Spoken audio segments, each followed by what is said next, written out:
Your first tweet ever has one like. It's a block of text. There's no spacing, no formatting, only truth. It says, in life, what happens, happens. We can either fight it or accept it.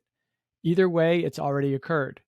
The energy spent wishing things were different or responding in anger could be redirected to deciding what you will do next. So, in other words, it is what it is, right? And I know that Stoicism is a big part of your life philosophy. I'm curious how that has rolled over those principles into your life and your business. Sure, but it's really nice to hear the first tweet. I didn't know that. It's been so long. um, yeah, man. Well, look, the thing about Stoicism. So I got kind of into it when I had a lot of issues with my neck and stuff, and when I was younger, and it's really played in quite nicely, particularly around creating content, right? Because there are a few things that really play into having a sort of strong philosophy. I mean, the start is really tough, and with Stoicism, it's all about you can't really control what's happening, but you can always control how you react. And as a creator, that's generally how I view it. Is, well, we can choose to track outcomes, or we can choose to track outputs, and you can kind of manipulate what success means based on that. And the other side of it, really, man, is that like it toughens you up a bit, right? Because I think a lot of people get quite scared, the fear of judgment when they're posting in particular. They worry what other people will think, and you kind of get into this like self-sabotage. And I was doing it at the start too. I was really scared about expressing my views, and kind of with like Stoicism, we're just having a philosophy, like a way to approach things. It helps you get out of your own head and just realize that it's like, look, I'm here to improve. I'm here to get better at writing. I'm here to share my ideas and make an impact. I'm going to choose to focus on what I can control. And this is like how I write and how much effort I put in. I'm not going to worry what other people think, because 9 times out of 10, they're thinking about themselves anyway. So those sort of ideas have really helped me out over the past 3 years. So yeah, no, props to you for finding that tweet. Yeah, for sure. I kind of do that with a lot of the guests. I go back and I just see like, what was the first thing? Sometimes they'll have like retweeted it in the past or more recently, and it'll still have all this engagement, but it looks like yours went pretty much untapped. So I'll send you the link after, if maybe it might be a good tweet for you to kind of call back and show kind of the progress. You must have scrolled through some shit there, man. You can you could do the advanced search, right? So like it says when Okay, your yeah, account yeah, was yeah. started. So I just started fishing it around that date. So I know, another book that you have that has played a part in your life is How Will You Measure Your Life by Clayton Christensen. And it talks a lot about like success being subjective and, being able to define it however you want. And so your brand, your newsletter is based around this idea of digital freedom. And so I'm curious how you define that term as a success metric for both yourself and for your community. Yeah, sure. I mean, before I touch on that, I mean, it'd probably be useful to explain how it got here, right? Why digital freedom is important. And so with Clayton Christensen, he was a great entrepreneur, and basically in the book he talks about how a lot of us, we sell our souls for work, basically, and then we realize too late that our whole success metric is based on externalities. And I was the same, man. Like ever since I was like 16, it was like, you're going to be a dentist, you're going to be rich, you're going to have a Porsche, all these things. And when I got into uni, I was like, I never enjoyed the dentistry part, but you were still there going, oh, it's cool, because when you leave, like you're a doctor and you've got all this status and all these things. And what happened, mate, was 3 years into work, it was like, is this it? And I was working all the time, 6 days a week, and I wasn't because I cared about the money, but I cared about independence, right? Being free, which is where we're getting onto. But the problem is that it's very easy to lose sight of what's important to you when you're letting external metrics decide how you think and feel. And so, this whole thing about success being subjective, it's when I realized I was climbing the wrong mountain as a dentist, it was like, well, you think you're successful, but to me, actually now, it's like the biggest failure is spending your life doing something that you don't want to do. And so I started to think, well, what to me, like what makes me happiest? And of course, like a lot of us, that's freedom, right? To do what you want, where you want, with who you want. Wake up, look at your diary and think, brilliant, I'm in full control of my day and who I'm speaking to, all these things. Not being tied down. Like I just detested the idea of like an hour and a half of my day every day sitting in traffic, when, you know, that's a considerable chunk of time, like time that now I'll get an extra walk in every day, and all these things. And so what I did when I was starting my new career as a writer was get very clear on what the principles are before you start making money.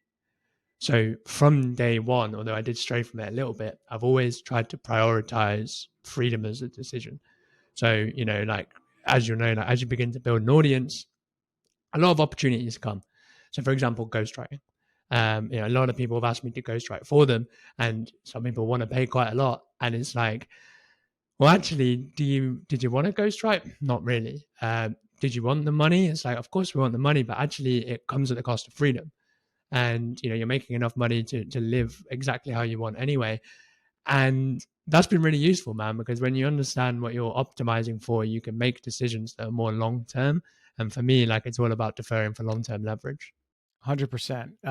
And there's this like flexibility within not just the concept of digital freedom, like in the terminology, but like how people can incorporate that into in their own life. Kind of like you say, like you can go that agency route, you can do the service-based stuff, you can start a personal brand and sell B2C, you can build your own products, you can do whatever you want.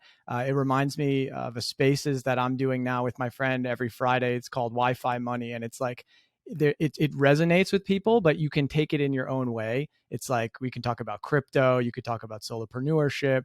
So I think like having that flexibility in the brand name is really cool, and just tapping into like doing things online that make you happy and that give you fulfillment.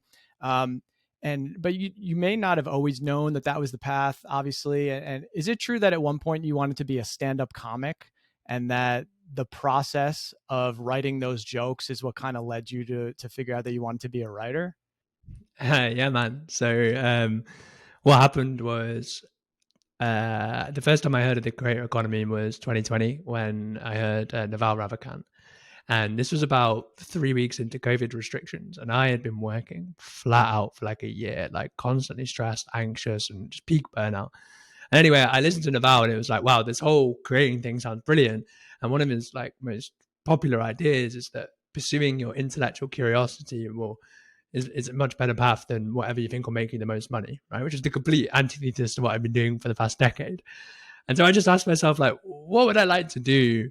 Like, what would be really, really cool if money wasn't an object? And it's like, well, get paid to make people laugh, right? And for better or worse, so I started writing jokes, and because it was lockdown, I didn't actually go and perform it, which I think I would love to go do at one point, because it's still the scariest thing in my eyes, is making a group of people laugh. But what happened was, mate, every morning I'd wake up and I'd write a story, and you know, it's all about delivery and punchline and all these things. And maybe after about a month, I started to look at my energy, right? And I'm a huge fan of this now. When people say like, "What's my niche?" It's like, just keep following your energy and you'll find out. And you know, like, I really like telling the jokes to my girlfriend, but actually every morning when I woke up and I sat there and wrote for 2 to 3 hours, I was like, wow, time would disappear, super, super fun. And then the thought of like traveling around the country and actually like having to stay up past 10 p.m. to go to these stand-up things because I'm like an old man, I was like, I don't really like that. So then I went back to the drawing board, and it was like, well, look, you liked the writing, you liked entertaining. And it's like, well, why don't we try to shape our career around those little things? And then it was just a cascade of testing and iterating and picking little bits and hopefully kind of bringing it back together. By like, now I get to write funny jokes on Twitter instead. So I think you'd be great at stand-up comedy. You do have a very bubbly, like funny personality. You're cracking jokes all the time. I would love to see, I mean, and that would go hella viral too. If you just had a clip of you just doing like a 5-minute set, bro. I'm not so sure, man. It depends on the joke. Well, at least that money Twitter would get a kick out of it. For sure. Yeah. But yeah, you've built quite an audience there, and so but you see a lot of creators, they grow quickly, and they want to capitalize really quickly on that audience, and they want to monetize, and they want to figure out like, how do I make 10K a month or whatever it might be. And you mentioned kind of you had this life-threatening surgery about 10 years ago, and that coming out of that, it was this idea of like incremental improvements every day to kind of get back on track and get rolling and get traction in your life. And so how did that approach roll over into the way that you tackle your personal brand and kind of playing the long game? Sure. So just to kind of fill in for your listeners, what basically happened was I had broken my neck and I had a neurological tumor, and then we got it all sorted, but it was about 21 hours of surgery. And afterwards, completely KO'd for months, like could barely move. And it was quite humbling actually, because everything that you take for granted, you realize is now, you know, completely difficult. Like even going downstairs to have breakfast or having a shower and all these things. And this is where I started to realize that you can sort of minimize what success means to turning up every day, right? Celebrate that little bit of effort. And I've used that now for everything, because I used to be kind of anxious. I used to be overweight. Like it wasn't funny, like any of these things. And it was like, well, okay, cool. You might not be now, but what happens if you turn up every day and see what happens? Like I've never been someone that's very talented, but I'm a firm believer that like optimism, patience, and discipline can get you pretty far. And a lot of that is about incremental improvements. So when I started as a writer, I sucked, right? And it was like, well, look, okay, let's look at what people say about how to master a craft. And, reps in is a big one. Right? And so it's like, okay, well, first commitment, let's just turn up every day and write. And I said to my girlfriend, I was like, this is going to be rough, because like it's very hard to start a new skill, particularly like if it's completely opposite to drilling teeth. And I was like, let's turn up every day and write, but let's not judge the outcome for 2 years. And that was really key, because what happened was first 12 months, I hadn't broken 1,000 followers. And that's not for a lack of effort, right? I wrote every single morning. But on the 24-month mark, I had my first 20K month. And it's like, so everything always happens towards the end. And so if you combine this idea of I'm going to get a little bit better every day, plus I'm going to wait longer than most people, that's going to take you pretty far. The other sort of side of that, mate, is that it's not just about getting a little bit better at the writing. It's about looking at the system as a whole and thinking, where are the little things that I can tweak? Because quite often there's a small tweaking process that if you zoom out long enough leads to exponential results. So for example, when I was really busy in my 9 to 5, and it's just a tiny, tiny example, but it's like, I used to wake up in the morning to write, and then I'd be opening up my Word document and I'd be thinking, oh, what do I write? And I'll go make a cup of tea and all these things. And it's like, well, actually, if writing is the thing that's going to set you like free, then when you get home at night, you pull up the Word document, you decide what you're going to write, you get the tea bag out, all these things, because you're removing all friction. And that over a 3-year time frame, like every time you're sitting there thinking, what am I doing next? That's energy I could have spent writing. So I'm very, very fond of looking at everything as a whole and just thinking, can I tweak the process? Can I remove friction so that the craft gets maximum effort? Like you want to be able to give like maximum input to what leads to the output, right? And that's writing. And so there's a lot of things that you can improve around that then get the main result. Yo guys, real quick, if you're enjoying the Louder podcast, you're going to love Louder Spaces. My partner Virgil and I are hosting Twitter Spaces rooms 3 times a week. And what we've done is create a real audio experience. We bring in influential guests, we use custom audio intros, bring in outside clips, and we have guests react. And we have what's called Amplify, where we bring up audience members and we all share the love by liking, commenting, retweeting their content, and getting them tons of exposure. You could be the next person we blow up. Just come by Louder Spaces on Tuesdays, Thursdays, and Sundays at 11 a.m. Eastern. Follow me on Twitter at GregLunt27. See you there. I love this idea of zooming out. I'm obsessed with it, actually. I was just talking with my buddy the other day, and he started a business in San Francisco, and it's a physical business. And he wants to exit, hopefully in the next 3 years. But he doesn't necessarily love all the day-to-day stuff, but he sees a big opportunity. And I'm like, look, man, if he's 35 years old, I'm like, look, if you can just put yourself in 65-year-old Jesse's body and look at yourself and you're like, okay, this is just part of the process. Just if you just show up every day now, you're like, okay, yeah, he's exactly where he needs to be. He just needs to do X, Y, Z. It gives you kind of that why, right? And it gives you kind of that perspective. And your long game, obviously, you're focused a lot on your digital freedom newsletter, which we touched on. But I saw you post yesterday a long tweet that went kind of viral, had 115,000 views as of now or something like that.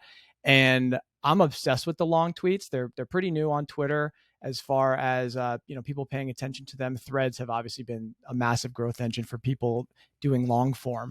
How do you have you put any thought into the long tweets as kind of a middle ground between regular tweeting and threads and then the email newsletter, and being able to kind of have that long form capability. Yeah. So originally I hadn't put much thought into it because I've been pretty busy actually, and I'm a huge fan of content should be effortless, right? So I was like, I've done enough content that the engine is spinning. Let's focus on building the business. But what was happening, mate, was obviously I just released my product and I took a little break from social media. Like I wasn't writing many threads, and I tried to get back into the thread game, and a lot of the drive had just gone. And that kind of happens like when there's less of a need, right? When you're at 150k, 160k, you don't have to turn up with the 2 threads. But the thing is, like, I was trying and I wasn't enjoying myself. And the thing is, I love writing emails. Okay. Like I think it's so much fun. I love telling stories. And the cool bit about the long form tweet is that it lets you write like a daily email style long form.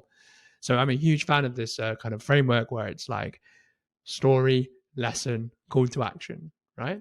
And so the way the model that I'm working towards now, man, is that the newsletter is the high authority piece, right? It's my authority asset. This is where I demonstrate that I have ideas that people can act on, frameworks, blueprints, these sort of things that set me apart.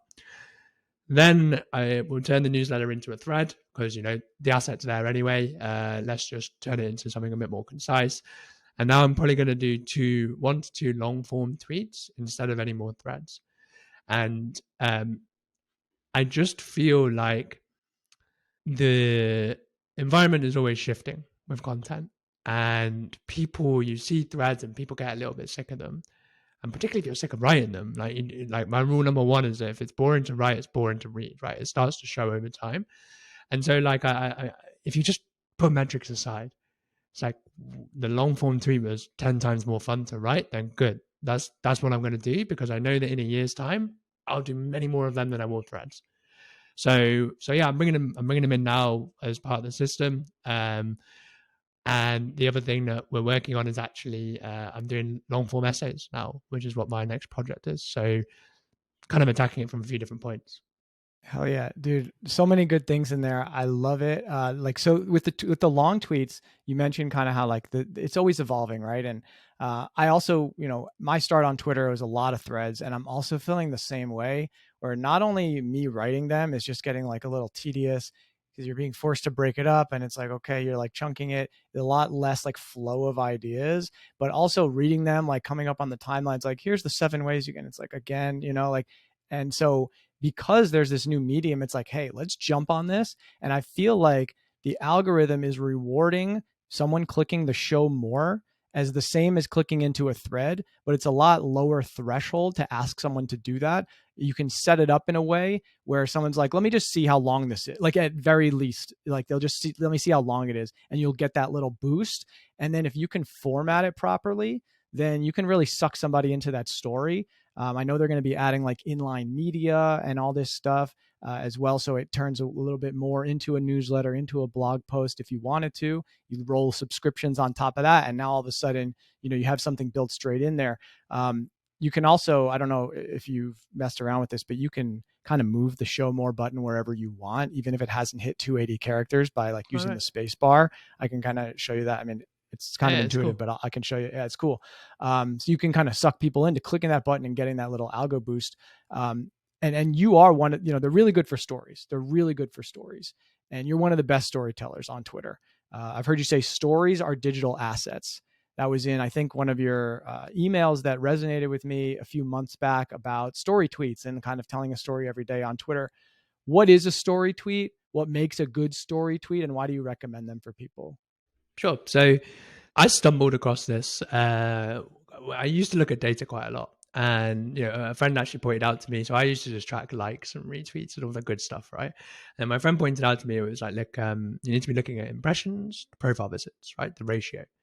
And when I started doing that, it became very obvious that the tweets that were highly outperforming at platitudes were story based, right? Either a before after bridge, some form of progress. And what I realized is people, A, love paying attention to someone taking action. And B, it's just much nicer. Instead of like screaming platitudes from a podium, right? It's like, this is something about me and this is what I learned. And so what I started doing with the story tweet was, I never used to be that great at sharing about myself. Actually, for like the first year, I hated writing about myself. And so I made a little commitment. I'm a huge fan of, public challenges and all this. And I was like, look, I'm going to write a story tweet a day. And then really simple how you do it. So, most people, they hear storytelling and they're like, for example, I find it funny when people say I'm a good storyteller, when it's like, my stories are 10 seconds long. And there's different levels of it, right? And so what I started doing was, instead of just jumping in with the lesson, the platitude, whatever, it was like, how can I frame this lesson for some personal experience? And, that might be a fear, a mistake, a win, an observation, these sort of things. And I personally believe that in terms of brand building, that's probably the core reason why my brand seems to be doing quite well now, is because what stories do is they leave breadcrumbs for followers to become fans. And, because like, let's if you have person A who writes 10 platitudes, right, but it goes viral and it's brilliant, right? But then you have person B who writes, 10 tweets that's about himself, about what he's up to, about his fears and all that. Who do you relate to? Like, yes, you might engage more with the guy that's going viral, or sorry, he might get more engagement. But the person you relate to, the person that you go, you know what, this guy's kind of like me, is the one sharing the stories. And the thing is, like, there's this quote from I think Einstein, where it's like, not everything that counts can be counted. And so you can't really see the impact of reputation and relationships. Like, you can't measure it like you can, writing a chat GPT thread. But relationships, like, the creative business is the relationship business, right? And stories are how you can kind of build trust at scale. Yeah, it's a lot easier sometimes with video to kind of break through and build that connection. And so when you have to do it with writing on a platform like Twitter, which has all this crazy upside, but maybe you're a little more restricted in kind of building that deep connection with people. Storytelling is really the way that you kind of trigger the brain and you make people relate to you, understand you, and feel that emotion when they're reading, because they can, like you said, kind of put themselves in that spot.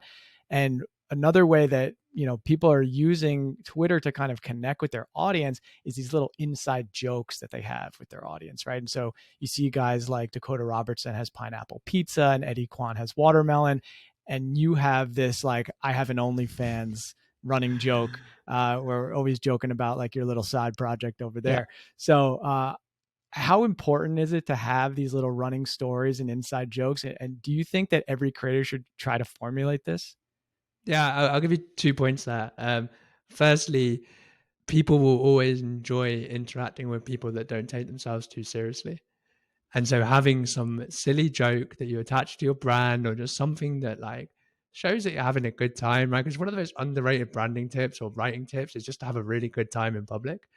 And so like the little joke is something that you could do there, but quite importantly, what it does is it breeds familiarity, right? Because people, yes, we seek novelty, but we also look for that thing that you're like, it's this guy again, right? And it, like, that's why we watch our favorite TV shows, like the same kind of jokes, the same styles of speaking, all these sort of things. And the way that I kind of look at it is like, you're not just building a brand, you're building a world, right? And when someone comes into your world, they see different things that, like, they've got the inside joke, they've got the enemy that you usually attack, they've got that strong belief that you keep repeating. And the cool one with the inside joke is that people, firstly, you're much easier to recall, right? And yes, obviously you don't want to be recalled to being the OnlyFans guy, but like, when you're easy to recall, people begin to mention you a lot more. So, and they begin to build your reputation for you, right? Because like, I can't tell you how many tweets I get tagged in every day now where someone's like, hey, there's a sex joke here. And instead of me making it about myself, I'll go make it about Kieran and OnlyFans. And then I come in and it gives me an opportunity to have a little laugh with my audience. And quite importantly, right, like, this is one of my pet peeves. So there's a lot of big accounts that outsource their commenting to a VA because it doesn't matter, right? But in my eyes, like, what you don't appreciate is that, yes, you're talking to one person, but the whole world is watching. And, everyone's looking at the comments, right? So when they see you going like, I don't know, whatever VA generated comment you've got, but then they see someone like me or George or Dakota, like, having a proper laugh, they're like, you know what, this guy's all right. Like, he's not just here to make money. He's here to have a good time. He's here to help his audience. So the inside joke, like, I do say everyone should try get one, like, try not force it too much. But like, I think the OnlyFans thing was an evolution. Like, I always make it appropriate sex jokes anyway. And then I said it once, and then it just got bigger and bigger. And like, I think the last time I wrote a tweet, it was like 700 likes about it. So it's getting a bit out of control now. But yeah, it's worth having, man. Just a little nugget to bond on a more personal level. Yeah, I'm trying to incorporate smoothies at the moment. People in my audience are starting to mess with smoothies a little bit, and because Cool. I was drinking them a few times, and it came up, and I was like, you know what, I really should have my own little thing, and so I'm kind of mentioning it, at the beginning of every spaces, and whatever, it doesn't matter, but yeah, I Yeah. think it's kind of cool to have something, and Yeah. you also I think if said something really. you're sorry, Oh, mate, I was gonna say if you're gonna do this, my only tip for you is that the outcome of it is very delayed. And so, like, you start making the joke and no one really reciprocates, and you're like, "Oh, that's not really landing," but actually, it's pure repetition. So, if you're gonna try like bring in this movie thing or something like that, it's just zoom out again and just say, like, I'm just gonna roll with this, and I don't care if no one's mentioning it, because at one point they'll be like, "Oh yeah, Greg's having a funny smoothie today" or whatever, and don't give up before it works, basically. You know what's crazy is the first one I posted, I came up with this, like, I was like, I'm gonna start pushing this. I'm gonna post it like every 3 days. I'm gonna like throw it in there kind of slyly. And the first one I did like, it was like 5 non-negotiables or something, or like 5 keys to success or something. And it was like, the first three were all about like, writing on Twitter, blah, blah, blah. And then the fourth was like always comment on Greg's tweets. And then the fifth is like make a smoothie or something. And then Yeah, everyone was like commenting on the smoothie part. And so I was like, yeah, okay, yeah, it yeah. actually kind of hit off like right away. So I'm trying to ride it, but Yeah. not like make it annoying either. Too much. And the reason why that happens, man, is because it's actually very hard. Like, if you put yourself in your audience's shoes and they're exposed to 100 platitudes a day, it's kind of hard to comment, right? Because you're like, it's like, what can I actually say? I want to comment, but I'm struggling a little bit. And so when there's like a little joke, because it's novelty, right? Because it's like a pattern interrupt, you read, and it's like, cool. It's like, well, I'll just write about that. I enjoyed the whole tweet, but I can engage with that smoothie joke, okay? And so like, yeah, man, just write it. But it's definitely a good strategy. You did mention one thing in your answer before, which I thought was really interesting, and something that I've thought a lot about actually is this idea that when you comment, you're only talking to one person, but the world is watching. And I love that. And you're saying it in kind of a jokey way in this case, but the broader concept is true. I know when I was coming up on crypto Twitter, I was treating that like every time I responded to a comment, I was like, every professional person in the world that's making millions of dollars is watching what I'm saying right now, because my account was very like research heavy and stuff like that. And that took me a really long way to the point where I was getting offered full-time jobs based on the way that I carried myself on Twitter. And so I think people should really think about that, no matter if you're going serious or humorous, thinking about commenting strategically to really put out the energy that you want to put out. Yeah, you want to connect with that individual, but you're also connecting with a group of people and everybody that's reading. And so there's a lot of people that are doing money Twitter really well. I'm curious, who do you think are some of the accounts that you're really enjoying? Some of like your favorite creators that are inspiring you on Twitter right now? I think probably the top inspiration is Grammar Hippie, of course. I just think that um, to me and George never really used to talk.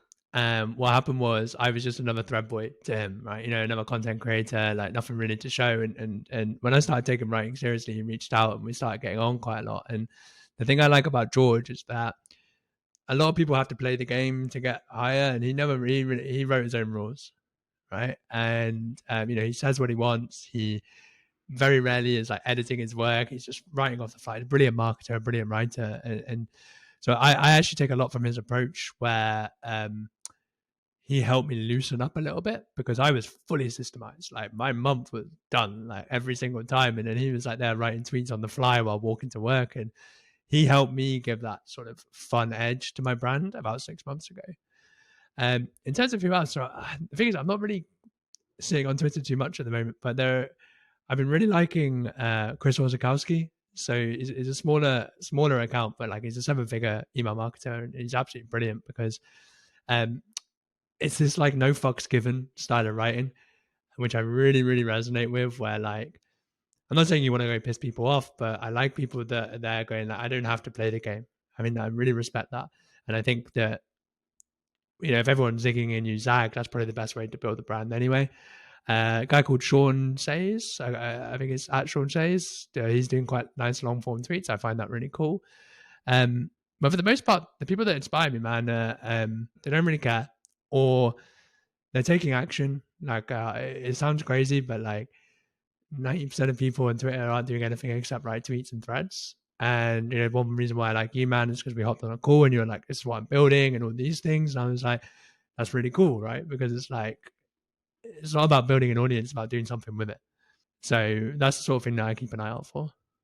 Yeah, I like how you're resonating with these people that are just kind of being themselves. And that's really Yeah, like one of the hardest things to do online because you're so concerned about like the end game and building your following and making a business out of it and all these things. And it's like, are they going to like me or is this too edgy or all these types of yeah, things?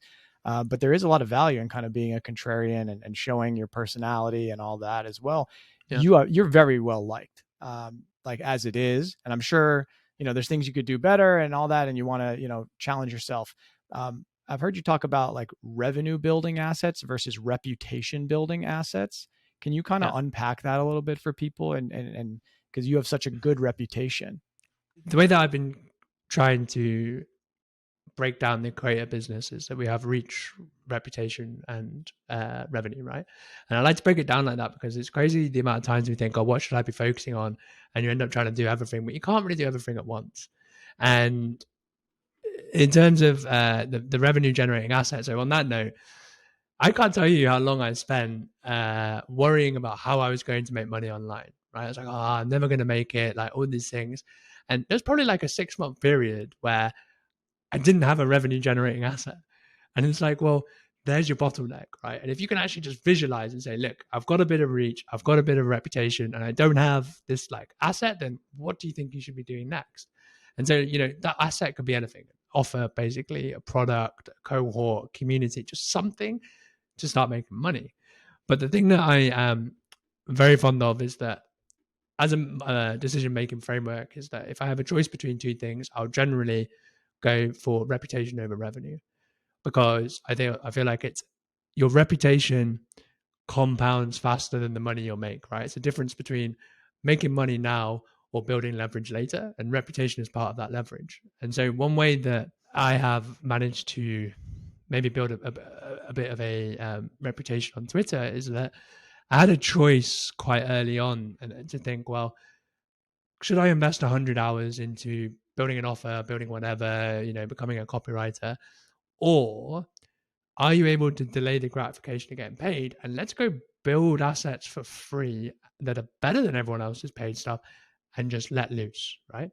And so I think I've made about 8 video courses for free that have led to maybe 35,000 newsletter subscribers. But more importantly, the cool bit when you prioritize reputation is that, or it leads to stronger relationships, right? And people only actually buy when two things happen. Like number one, they have a problem that needs solved. And number two, they trust that you can solve it for them. And a lot of people, myself included, were sort of waiting in this tiny pool where those two criteria are met, right? And so the question was, well, how about if you create assets that create that buying environment, right? And so when you create a really high value asset that solves a problem in your niche, what happens is every time someone solves a problem, there's another problem after. And you can know the story of your customer, like their journey, better than they do.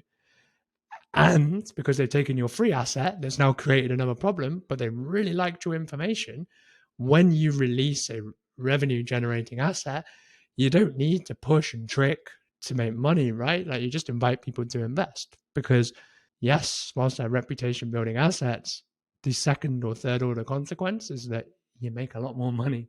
So that's the sort of game I like to play. For sure. Yeah, it's really a fine balance, and the delayed gratification, it's a huge thing. Yeah. And putting out different pieces of content that serve different purposes and creating that well-rounded brand that eventually when you make that ask, it's a no-brainer because you've Yeah. built the trust and the authority and the personality all at the same time. And Mm-hmm. you did mention early in that answer, like kind of how you don't want to be doing too much at once. I had a buddy of mine, Kenny, on a couple of weeks ago, and he said, you can't build a business by building multiple businesses. And that really resonated with me. And I know you're like, you're pushing and pulling at the same time. Like I think in April you cut like 70% of your revenue to kind of free up some time and mental space. But then I know you're also like, maybe, tweeted about maybe starting a podcast in the future. But so you're trying to like scale and stay laser focused. How do you balance those two at the same time? Yeah, sure. I mean, the problem online is that there's 100 things you can do, but you only do well if you pick a few or one, ideally. And when anyone asks me what my mistake was early on, right, it's always, always, always trying to do too much. Like if you try to achieve everything, you achieve nothing. And so there's a quote I'm very, very fond of from Jack Butcher that says, "Early diversification costs later compounding." And what that means is that if you spread your focus early, in 5 years' time, you're going to have much, much weaker results because, compounding eighth wonder of the world. However, that doesn't help when there is so many interesting and exciting things you can do. So basically, the way that I look at it, Greg, is we work in 90-day sprints because then I'm able to say, right, this is the main priority. This is the thing that will, if done well, lead to other great things. And when you have this note, I've got on my whiteboard right here, it just says 90-day goal. This is the thing. And if I look at my week, and I'm starting to go, oh my God, I don't have enough time to do it, I can just look and go, well, you have 2 calls an afternoon booked, but you said you were going to build a product. And it's like, well, no more calls. And you're creating content on Twitter. You said you were going to build a product. No more Twitter. And that's actually what happened with high impact writing, where it was like the product I was envisioning wasn't getting built because I wasn't putting enough time. I was still trying to grow my audience, all these things. And I actually just stopped doing everything. And that's why the revenue disappeared as well. I stopped all my coaching. But it's about asymmetrical bets there, right? Because when you do one thing really well and you combine that with leverage, there's a huge amplifying effect. And that's the game you want to play, these asymmetrical bets. So stuff like the podcast would be really fun. And it's been on my mind quite a lot, but it was like, well, you can only climb one mountain at a time, and that's a hell of a mountain, And so it's like, look, what can you do that might give you that little fix while you carry on doing the work that needs to be done, which is why we're chatting now. I'm very unavailable, like for the first year, but now it's like I just want to get and talking. So, yeah, it's that kind of fine blend of what gives you the most energy, and what mountain are you currently climbing, and then when you have this 90-day goal thing, just to finish that off, I have a list of Notion, like a Notion document, where you put these ideas on that come up during it, right? And you're like, oh, that's a brilliant idea. That's a brilliant idea. And the really cool bit about having a 90-day sprint is that it's a great forcing function, because what you think is a brilliant idea is usually not a brilliant idea, right? And so when you get to the end of this 90-day sprint, you look at your list and you go, thank God I didn't spend weeks doing this thing that was a terrible idea. The inverse is also true. You're like, I can't stop thinking about this one idea. Now you have your next 90-day sprint. So it's kind of what happened with the product's done. It's like, well, what's next? And it's like, well, what's the thing you can't stop thinking about? It's great. It's something that I'm like reconsidering right now in terms of my own strategy in my own life. I keep hearing this and I'm like, man, are you spreading yourself too thin right now? Like I've got the podcast, I've got like a business that I'm starting up that I haven't really started talking about, but it's taking some effort. I've obviously got the personal brand and the Twitter stuff. I have some ghostwriting clients, so I'm a little bit like all over the place. I am seeing traction in some places, but if I were to spend all my time focused in one direction, I would just wonder how amazing it could be. So something that I'm weighing at the moment, and it's about like really forcing my time in one direction and spending a lot of time. There's that saying as well, 10,000 hours to become an expert at something, right? And word on the street is that you've put 10,000 hours into World of Warcraft. So I'm curious. I used to play Counter-Strike. I get the gamer life. Hours and hours and hours. Yeah. How have you used things that you might have learned there in terms of gamification, in terms of making your business and your life more fun? Yeah, sure. I mean, I spent a lot of time on World of Warcraft. I think, particularly when my neck was screwed, right? I couldn't go out anyway, and like Phyllis had a brilliant time, but I think it was over 10,000 hours, and there were a few things that were actually really useful for that. I mean, I gamify everything, right? Where it's like appreciating that there are different levels to the game means that you stop looking at this highest level and comparing yourself by it, right? It'd be like me looking at, I don't know, Justin Welsh and being like, oh my God, like, why can't I do this? And why can't I do that? Because then what happens is you stop enjoying the game, right? Like if you're like in a game, if you're really low level and you go into the big boy levels, right, you're never going to have a good time. And so that's the first one where it's like, what level am I at? And like, how can I do that well? The second part really, man, is that like, just pure doing the work, right? Because when you play a game, like any game, Counter-Strike, World of Warcraft, whatever, you don't have this fear of failure because you know you're going to come back alive if you die, right? But for some reason, when it comes to building a business or just doing something that you want to do, we elevate this fear of failure that it's fatal, right? It's like, oh my God, like if I fail, this is going to be absolutely awful. But 99 times out of 100, like anxiety is much worse than imagination than reality. And so that's where the gamification comes in. It's like, if I was playing this as a game, would I really be going, like, let's take yours as an example. It's like, oh, I know I probably should cut out a few things, but what happens if I stop doing that and I miss out on all this stuff? If you're playing a game, you'd be like, hell no, man. Like, I'm going to go to the most exciting bit. I'm going to screw off everything else. I'm going to put all my time into there because that's where I want to be, without that voice in their head going like, oh, I'm making a stupid mistake. So it's helped quite a lot, man. That's probably the only thing it helped. Like, I didn't really speak to any girls for a year, but apart from that, like, it's helped with the writing. I have a bit of a different view on video games, and maybe some of the people who play it agree with this, but the outside world is kind of like, I think there's, especially when you play it at a semi-competitive level, which I did, there's a lot of amazing qualities that actually translate to business as far as like competitiveness, teamwork, communication, instinct, strategy, all these types of things that actually like directly correlate to having a team and building a business and networking and all these types of things. So I'm pretty bullish video games in general. And like you say, like it enables you and kind of like asks you to take chances because you know you're going to respawn, which I think in life, a lot of times that's kind of this idea of failing forward as well as like a real life respawn and getting more chances. So I really like that, man. Listen, I very much admire you. I think that what you're building is incredible. You have a very balanced approach and it's a very honest approach. We didn't really talk that much about building in public, but you open your books for people. You tell, you tell things with personality, and obviously you've been very successful on the business side of things. And so I just want to really thank you for taking the time to come on the show and open up your brain and your knowledge for us. And there was a lot of good things that people can take away from this episode. You're on Twitter at It's Kieran Drew. You have KieranDrew.com with the Digital Freedom newsletter and all the free courses. Is there anything else you want to point people to and share with them at the end of the episode here? Aside from my OnlyFans, no, I think it's okay. Like, just come find me on Twitter and come say hi. I'm always down for a little chat. So cheers, man. It's been good. Absolutely, man. Thank you so much.